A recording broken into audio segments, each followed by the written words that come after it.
So this kid called me up, I gotta come to Home Sweet Home. I gotta come. I set up an appointment for him, and then he told me, okay, listen, I'm actually going to Europe for like 10 days. When I get back, I want to come see you. I gotta get out of my house. Meanwhile, his parents heard about me, and while the kid was out in Europe, his parents came to talk to me. So they spoke to me about the story, and this kid Nabuch was very, very chashuv and nice parents. Unfortunately, this kid was really low down. This kid was really broken. Chal Shabbos and smoking, just really, and they were fighting with him. It was the Ben Zakunim. They were much older people. They didn't have the tolerance for it, and they were being normal, And the fighting and going head to head, and they were like mamish, two broken people that came to meet me. And so I trained them. I told them this whole thing of twisted parenting and all the craziness, and we're going to accept it, we're going to embrace it, we're going to supply it, we're going to support it, and then your kid's going to be home, and that's going to be better, easier for him to become from. I went through this whole thing with them, very tough 2-day training, very long, intense, difficult for them. It's difficult for me, going through the whole thing. And then he came home from Europe, and like 2 days later he calls me up. Okay, I want to come over for the appointment. Comes to Home Sweet Home. This is in the time when I had both. I had Home Sweet Home I was running, and I had parents starting to come to me against my will.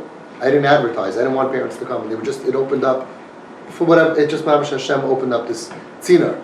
So anyway, he comes to Home Sweet Home, and I put my feet up, and I'm chilling with him, and I'm like, so what's going on? He goes, well, I don't really think I need to come to this place anymore, because I needed to get out of my house, but then I went to Europe.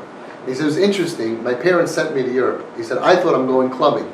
Turns out they sent me like with their Pesach Kron or something on it, to go to Auschwitz, and to go to the Kfar.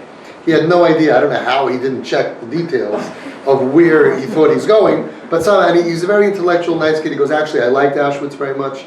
And I went to the Kfarim. He goes, and at night, I went to the clubs also. I was Yaitse both days. Okay? Fine. He goes, but then the strangest thing happened, you're never going to believe me. So I'm like, what? He goes, I'm going to sound crazy. He goes, there's no way, you're never going to believe this. Mamish what I'm quoting word for word. You're never going to believe me. He goes, well, I came home, right? They look like my parents, but they're not my parents.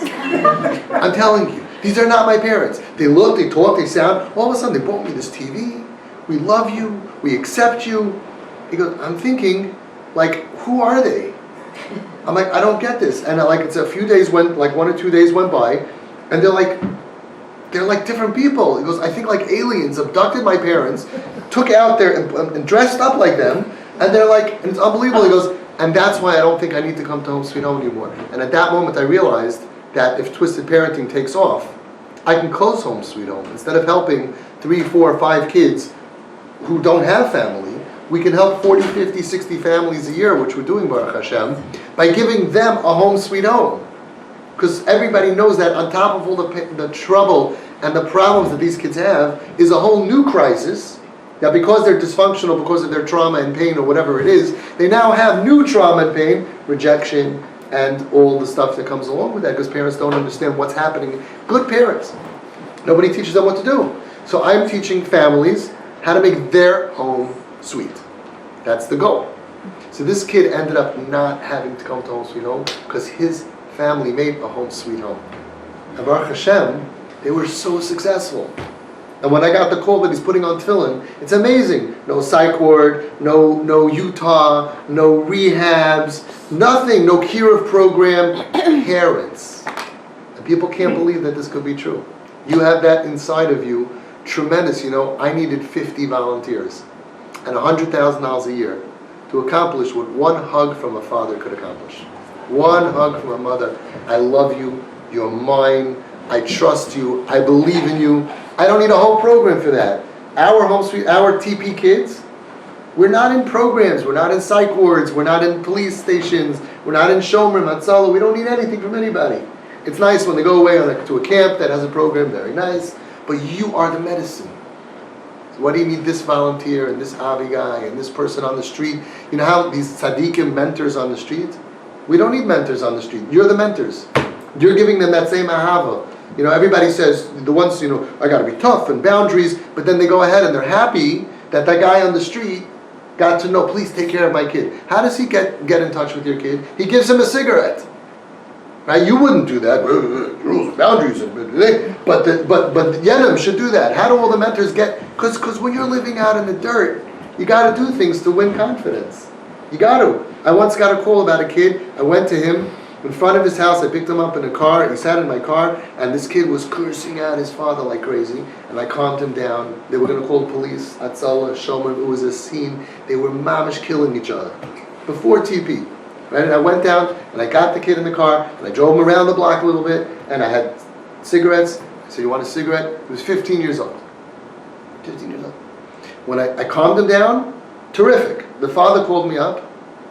"You gave my son a cigarette? I'm going to have you arrested." And he was killing me and screaming at me.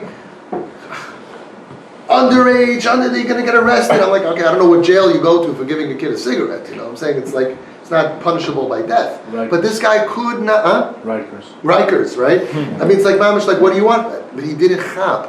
I needed to get the kid to show him. I didn't know him. Happens to be this kid. The parents ended up coming to me. The father understood. I don't need Avi to give him a cigarette. He bought him cigarettes. Okay? I want you to meet the boy today. I saw him a month ago with his kala, his wife. He's married. He's frum. He's working for his father. He's wealthy. He's well-to-do. He's doing great. Erlich. Beautiful. There's an end reason why we do this crazy stuff. So the reason why I'm telling you to do all the stuff that the mentors are doing is because your home is going to be sweet. Okay, so when your son comes back, you can tell him, "I look like your mother. Okay, I look like that one, but I am a different person, and I am happy to see you. And you'll prove it, and you'll have your ups and downs, and you'll have your breakthrough, and you'll win. I have full faith in you, 100%. Let's just